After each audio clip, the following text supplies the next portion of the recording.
Pak Kepala Sekolah tadi, Bapak ini, Ustadz ini biasanya tidak terbiasa menghadapi anak-anak yang sebanyak ini. Warahmatullahi wabarakatuh.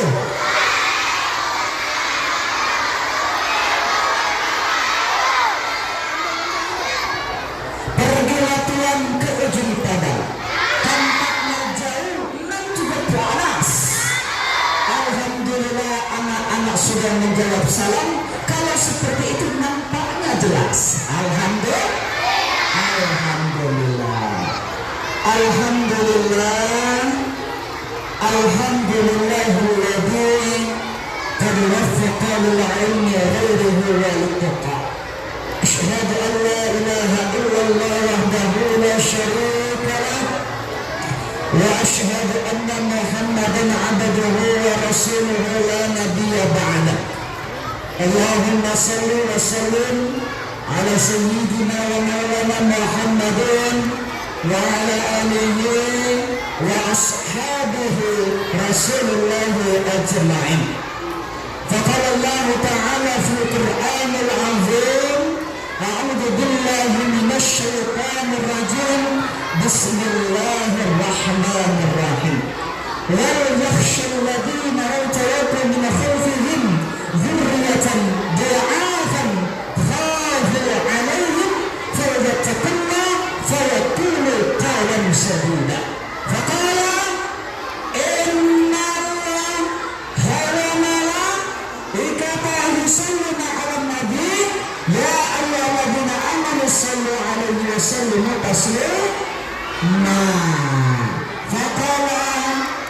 laqad kana lakum, siapa yang hafal coba? Laqad kana lakum fi Rasulillahi uswatun hasanah liman kana yarjullaha wal yawmil akhir wa dzakarallaha katsira. Pak Ustaz nak tanya dulu cak mana? Alhamdulillah. Alhamdulillah yang kami hormati Bapak Kepala Sekolah Madrasah Ibtidaiyah Negeri 01 Kota Bengkulu, yang alhamdulillah kami ini Pak Bu tidak jauh-jauh itu umurnya. Kalau kecil tadi ya apa Pak Kepala Sekolah ini mungkin saya nengok sekitar situ masih umur 17-an, saya ini masih umur 15-an, beda 2 tahun, beda tipis 11-12 baik. Ya, cuman pengalamannya saya yakin sangat jauh sekali, karena kita ini kan berbeda nuansa dalam bekerja. Ya, tapi insya Allah ya hatinya sama. Yang kami hormati juga bapak-bapak, ibu-ibu, guru di lingkungan MIN 01 Kota Bengkulu yang berbahagia, yang semangat antusiasnya luar biasa. Saya doakan, Pak Ustadz doakan nanti semuanya masuk surga. Amin. Pak Ustadz doakan yang menjawab salam semangat tadi dilancarkan proses belajarnya, dijadikan anak yang soleh dan soleha, dijadikan anak yang sukses semua. Nah, Pak Ustadz juga doakan, kita doakan bahwa apa ibu-ibu kita, ibu guru kita yang menjawab salam dengan semangat tadi, kita doakan semoga dilancarkan rezekinya, dilancarkan segala urusannya, cepat dipanggil oleh Allah Subhanahu wa Ta'ala. Belum, masih koma Pak, naik haji dan umrah ke Makkah, itu maksud saya itu ya. Masih koma. Alhamdulillah, pertama kita bersyukur kepada Allah Subhanahu wa Ta'ala. Coba anak-anak yang cowok pada Rasulullah, Pak Ustaz tanya, siapa yang baca jawab? Yang cowok, siapa yang baca jawab? Kenapa kita harus sering-sering bersolawat? Ayo. Ya, sini. Nah, kamu belakang ini apa tadi ya? Hampir besar lagi ini daripada saya belakang. Ya, kenapa kita harus sering-sering bersolawat? Agar mendapat syafaat Nabi. Masya Allah, tepuk tangan dulu. Nah, cuma ada satu lagi pertanyaan Anda. Siapa nama kakeknya Ustaz Firly? Salah ya. Siapa namanya paman Rasulullah yang kalau lahir senangnya, cuman kalau Rasulullah jadi Nabi dia tidak senang lagi? Tahu nggak? Abu Lahab, Masya Allah. Coba tangan dulu. Tak saya enggak. Kita keluarkan. Nah, tak ada isinya. Lupa saya ngambil tadi. Mana itu?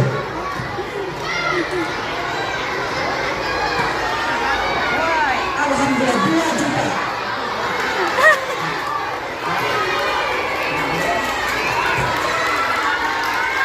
Nah, kenapa?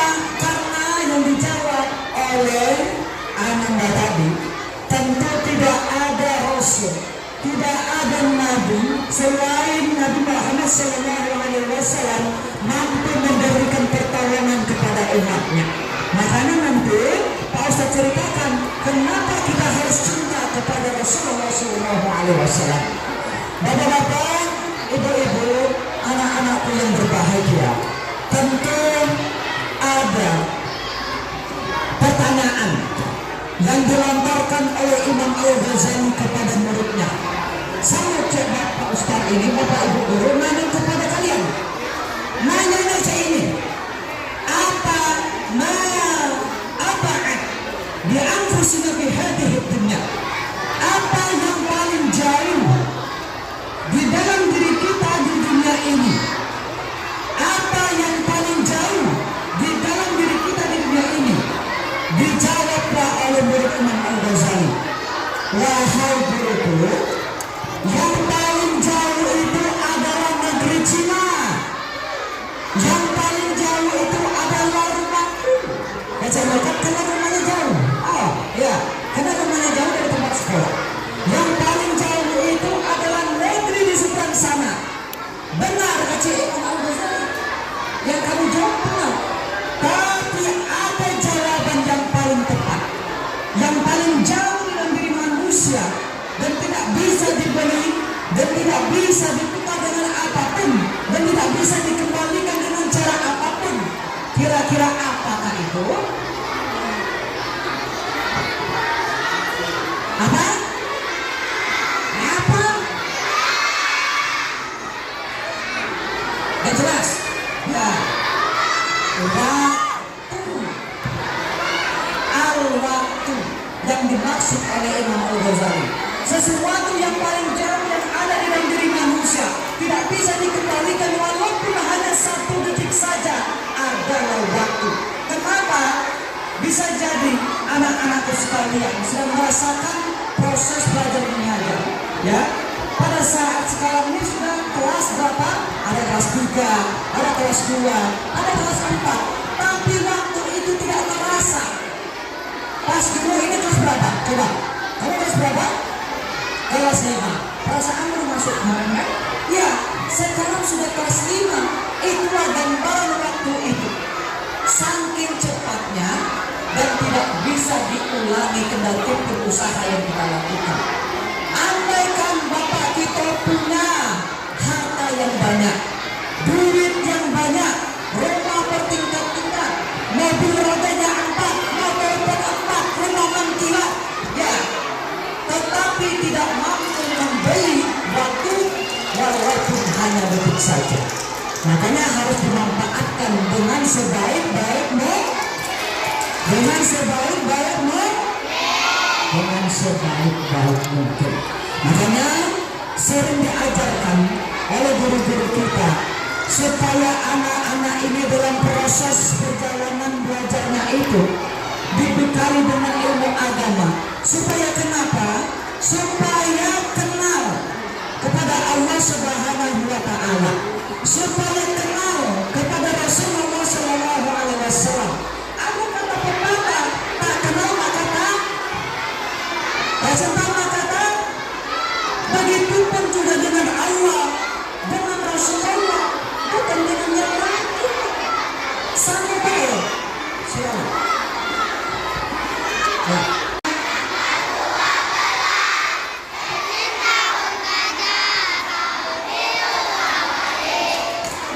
Nah, cukup. Maka dikatakan tahun gajah.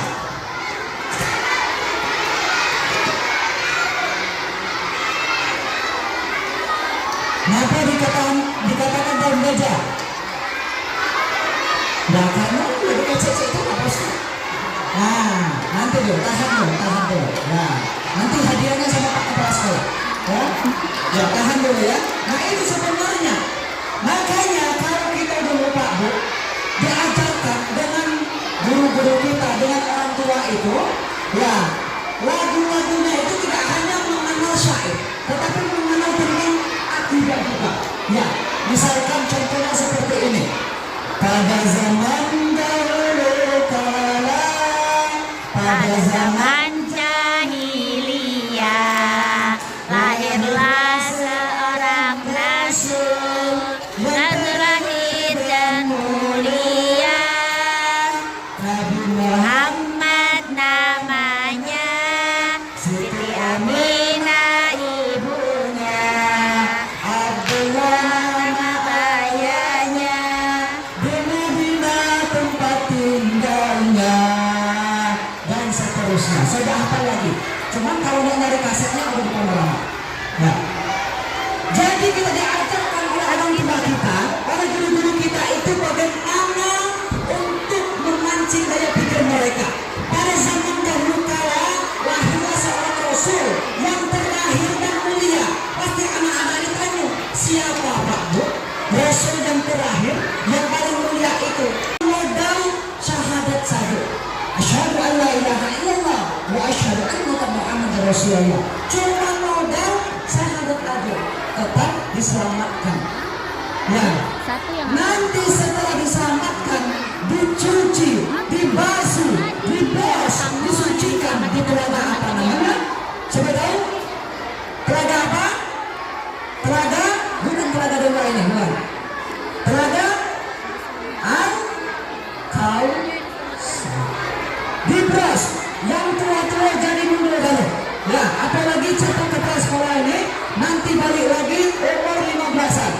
engkau ngecek saya kan, ganteng menjual bakso.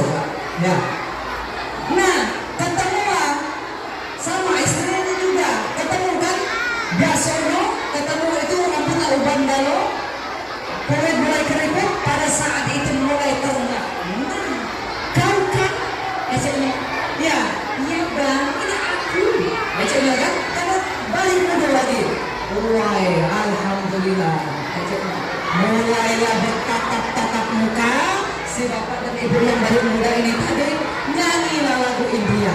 Wah, saking sahdunya. Nah, anak-anakku yang dimakan Allah Subhanahu wa Ta'ala, anak saleh, anak saleh. Tabas bawah sampai jam berapa waktu saya? Sampai habis. Ya, kalau ngecek ini rumah baik di depan Pak, yang di rumah itu yang di belakang. Ya. Bapak, ibu-ibu yang dimuliakan Allah Subhanahu wa Ta'ala, maka tentu cintanya Rasulullah kepada kita itu tidak terhingga. Makanya sudah seharusnya, sudah sepatutnya kita harus cinta kepada Rasulullah. Kalau seperti itu kita harus cinta atau tidak kepada Rasulullah? Harus ya? Harus nggak? Ya harus. Kemudian yang kedua adalah kita menyadari bahwa ternyata Rasulullah Shallallahu Alaihi Wasallam itu adalah suri tauladan, referensi, panutan bagi umat manusia.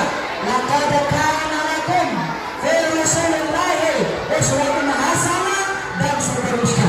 Ada yang apa? Ada yang apa? Tidak ada yang hafal. Aman berbeda. Ya.